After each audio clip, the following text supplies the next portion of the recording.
I finished the design for the sump tank in my basement growout system. This week, I'll show you what I did. That's coming up. Hey everyone, Steve Poland here, and this is the 7th part in a series of videos about the growout system that I'm building for my African cichlids in my basement crawl space. If you missed any of the previous videos, down in the description is a playlist where you can get all caught up.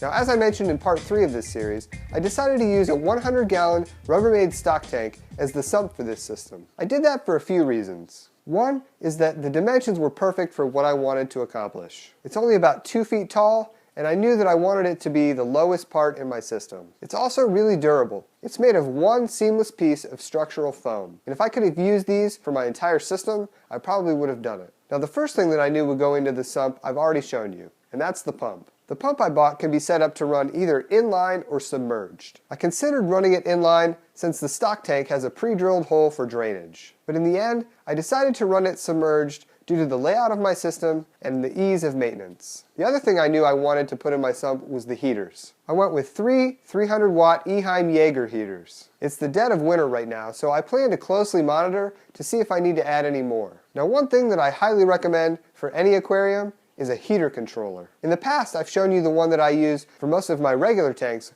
which is the Finex Max 300. It's a product that I love, but as the name suggests, it only supports a max wattage of 300. So for this system, I picked up a Renko temperature controller from Gemco. It's a commercial grade controller and supports up to 1800 watts, meaning that I could double my current amount of heaters and still be okay. It's very easy to use. You just set the temperature on each of your heaters for a couple degrees higher than you want for your system. Then they all plug into this controller, which you set for the actual temperature that you want. When the temperature of your water dips below that, the controller kicks on and sends power to your heaters. That way, if one of the individual heaters malfunctions, it won't be able to cook your entire tank. The last thing that will be going into my sump will be plants, but I haven't decided on those yet. And this is something that I would love to get feedback on because I've never kept any aquarium plants. So obviously I'm looking for plants that are good at reducing nitrates. But my other consideration is that I want them to be either submerged or floating, because the last piece of this sump is the lids. I bought a clear polycarbonate panel at the hardware store and cut it down to size. It's actually very easy to do.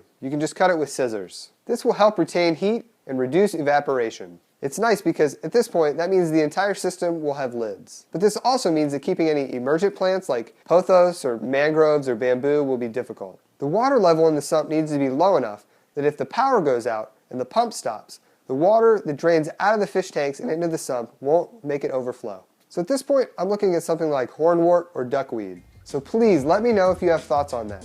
And if this is your first time here, then I would love to have you subscribe, because each week I bring you a new video sharing my experiences in the aquarium hobby. I give updates on my tanks, review products, show you DIY projects, and share tips and tricks to help you take your tank to the next level.